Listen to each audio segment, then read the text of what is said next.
Compte rendu de la réunion extraordinaire du Conseil des ministres du gouvernement provincial du Congo central du mercredi 20 novembre 2024. Sous la présidence de son Excellence, Monsieur le gouverneur de province, Grace Kwanga Maswangi Bilolo, il s'est tenu ce vendredi 20 novembre 2024 la réunion extraordinaire du Conseil des ministres en la grande salle des réunions du gouverneur au 4e niveau du gouvernorat à Matadi. 4 points ont figuré à l'ordre du jour adopté, à savoir 1. Communication de son Excellence, Monsieur le gouverneur de province. 2. Adoption du procès verbal de la réunion ordinaire du Conseil des ministres du vendredi 8 novembre 2024. 3. Examen du projet d'édit budgétaire contenant le budget de province de Congo central pour l'exercice 2025. 4. Divers. Communication de son Excellence, Monsieur le gouverneur de province. Son Excellence, Monsieur le gouverneur de province, a communiqué sur 3 points, à savoir la mission qu'il a effectuée à Kinshasa du 5 au 17 novembre 2024, la conférence des gouverneurs qui aura lieu à Kalemi dans la province du Tanganyika et la surséance des missions de service. 1. Mission de son Excellence, Monsieur le gouverneur de province à Kinshasa. D'entrée de jeu, son Excellence, Monsieur le gouverneur de province, a tout d'abord remercié les membres du Conseil des ministres pour leur présence à la réunion. Il leur a informé que sur invitation de son Excellence, Monsieur le ministre d'État, ministre de la Justice et garde des Sceaux, il a effectué une mission à Kinshasa du 5 au 17 novembre 2024 où il a pris part en compagnie du ministre provincial ayant la justice dans ses attributions aux États généraux de la justice.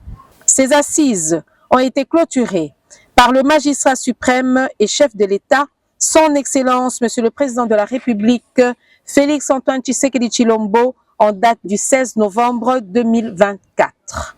En même temps, sur invitation du vice-premier ministre, ministre de l'Intérieur, Sécurité, Décentralisation et Affaires coutumières, il a aussi informé les membres du Conseil des ministres de sa participation à la 10e session de la Commission mixte Défense et Sécurité République démocratique du Congo, Brazzaville, pour passer en revue l'état des frontières communes aux 2 États. Ces missions se sont dans l'ensemble bien déroulées. 2. La conférence des gouverneurs qui aura lieu à Kalemi dans la province du Tanganyika. Poursuivant sa communication, son Excellence, Monsieur le gouverneur de province, a informé le Conseil de la convocation par le chef de l'État de la 11e conférence des gouverneurs de province qui se tiendra à Kalemi, chef-lieu de la province de Tanganyika, du 27 au 29 novembre 2024.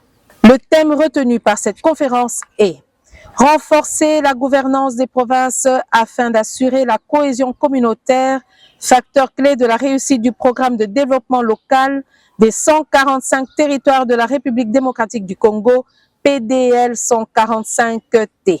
À cet effet, le chef de l'exécutif provincial a annoncé quitter la province d'ici à la fin de la semaine pour Kalemi aux fins de participer à la dite conférence.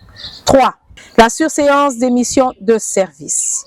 Clôturant sa communication, son Excellence, Monsieur le gouverneur de province, a informé les membres du gouvernement de la surséance jusqu'à nouvel ordre des missions de service et ce, pour des raisons économiques et d'encadrement des dépenses. Seules les missions extrêmement importantes seront autorisées. Il a invité les membres du gouvernement provincial à plus de performances pour la réussite du mandat et pour le développement de la province. 2. Adoption du procès verbal de la réunion ordinaire du Conseil des ministres du vendredi 8 novembre 2024. Après lecture faite par le secrétaire général du gouvernement, le procès verbal numéro 006 de la réunion ordinaire du Conseil des ministres du gouvernement provincial du Congo central du vendredi 8 novembre a été adopté moyennant amendement versé au secrétariat général du gouvernement provincial. 3. Examen du projet d'édit budgétaire contenant le budget de province du Congo central pour l'exercice 2025 et le budget rectificatif pour l'exercice 2025. Prenons la parole qui lui a été accordée. Le ministre provincial ayant le budget dans ses attributions a tout d'abord présenté au Conseil des ministres le budget rectificatif de la province pour l'exercice 2024 qui se présente en équilibre en recettes et dépenses à 572 milliards 547 millions 280 203 francs congolais équivalent à 204 276 895 dollars. Au taux de change moyen de 2,802,8, soit une régression de 25,12% par rapport au budget initial de l'exercice 2024 chiffré à 764 milliards 574 millions 805 121 francs congolais. Après cette présentation, le ministre a fait l'économie du projet de l'édit budgétaire pour l'exercice 2025 présenté sur le plan de la forme en 2 volumes. Le volume 1 concerne les recettes et ses annexes, tandis que le volume 2 concerne les dépenses et ses annexes. Quant au fond, le projet de l'édit budgétaire est présenté en équilibre en recettes et en dépenses à 955 milliards 094 millions 089 746 francs congolais, équivalent à 323 milliards 278 millions 530 024 dollars USD au taux de change moyen de 2954,4, soit un accroissement de 66,81% par rapport au budget rectificatif de l'exercice 2024 chiffré à 572 milliards 547 millions 280 203 francs congolais. Moyennant quelques amendements, le projet de l'édit budgétaire rectificatif pour l'exercice 2024 et le projet d'édit budgétaire pour l'exercice 2025 de la province du Congo central ont été adoptés et seront transmis incessamment à l'Assemblée provinciale pour enrichissement et approbation. 4. Divers. 4 membres du gouvernement sont intervenus dans les divers. 1. Intervention de son Excellence, Monsieur le gouverneur de province. Prenant la parole, l'autorité de province est revenue sur la question relative à l'amélioration des conditions de travail des membres de l'exécutif provincial. Il a, de ce fait, promis de s'y atteler en veillant à ce que les frais de fonctionnement soient régulièrement versés. Il a invité les membres du gouvernement à une gestion orthodoxe et saine et a décidé la limitation au strict nécessaire des missions de service. En outre, il a annoncé dans les jours qui suivent la construction d'une aire de stationnement, parking à Kintadila, ainsi que de la pose de la pelouse synthétique au stade Lumumba de Matadi à partir du mois de décembre prochain. Pour clore son intervention, le chef de l'exécutif provincial a informé les membres du gouvernement qu'une évaluation des ministères provinciaux par rapport à l'exécution du budget ainsi que des décisions du Conseil des ministres est programmée en janvier 2025. Le Conseil en a pris acte. 2. Intervention du ministre provincial des ITPR. Le ministre provincial des ITPR a mis en exergue le délabrement de la route nationale numéro 1 et a souhaité que le péage revienne à la province en vue d'en assurer un bon suivi. Pour limiter ce délabrement de la chaussée, il a préconisé la sensibilisation des transporteurs quant au respect du tonnage transporté. Il a en outre informé le Conseil que l'entreprise CREC 7 procédera à la réhabilitation de la route allant de Materne à Singini. Le Conseil en a pris acte. 3. Intervention du ministre provincial ayant l'éducation dans ses attributions.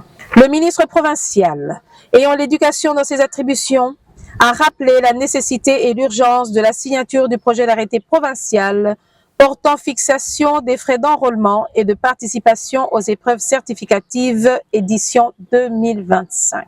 À cet effet, lecture faite par lui et après débat et délibération, l'édit projet d'arrêté provincial a été adopté à l'unanimité. Par ailleurs, il a informé les membres du Conseil des ministres de la nomination des nouvelles autorités dans les 3 provinces éducationnelles du Congo central. Le Conseil en a pris acte. 4. Intervention du ministre provincial ayant la santé dans ses attributions. Le ministre provincial ayant la santé dans ses attributions a porté à la connaissance du Conseil que son ministère a reçu de la firme pharmaceutique Unique Pharma un don important en médicaments. À ce titre, le Conseil l'a autorisé de procéder à leur distribution aux différents centres hospitaliers de la province. 5. Intervention de la ministre provinciale ayant les hydrocarbures et la communication dans ses attributions. D'entrée de jeu, la ministre provinciale ayant les hydrocarbures dans ses attributions a rappelé les membres du Conseil les échanges fructueux qu'elle a eus avec les différents partenaires lors de son récent voyage au Nigeria, où elle a représenté la province aux assises sur les hydrocarbures. Ces partenaires n'ont besoin que des invitations pour se manifester. Ensuite, elle a aussi évoqué le cas de l'incendie déclaré à Kinkanda en date du 11 novembre dernier, ayant causé des dégâts matériels importants et la mort d'un garçon de 22 ans. La ministre a plaidé les cas de 7 victimes ainsi que de la famille qui a perdu leur fils. Après contrôle effectué, la ministre a relevé la complaisance dans le contrôle des produits pétroliers par des services attitrés.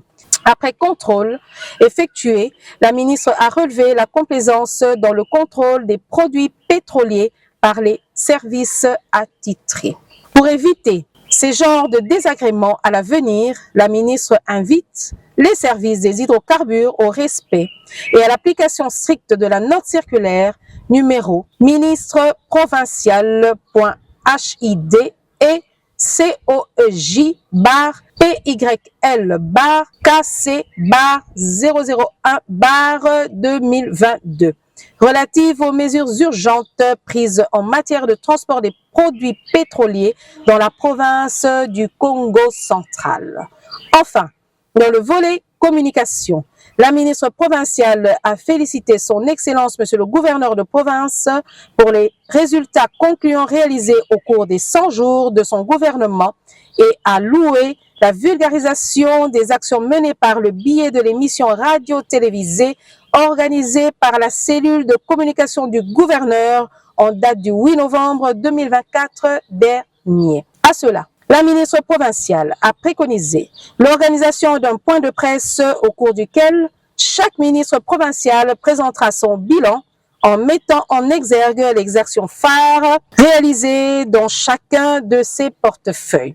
À cela, la ministre provinciale a préconisé l'organisation d'un point de presse au cours duquel chaque ministre provincial présentera son bilan en mettant en exergue les actions phares réalisées dans chacun de ses portefeuilles. L'autorité de province s'est dit satisfait de l'émission. Néanmoins, il a demandé que chaque ministère provincial, chacun dans son secteur, fasse autant comme préconisé par la ministre ayant la communication dans ses attributions. Le Conseil en a pris acte. Commencé à 10h45, la réunion extraordinaire du Conseil des ministres a pris fin à 15h53. Je vous remercie.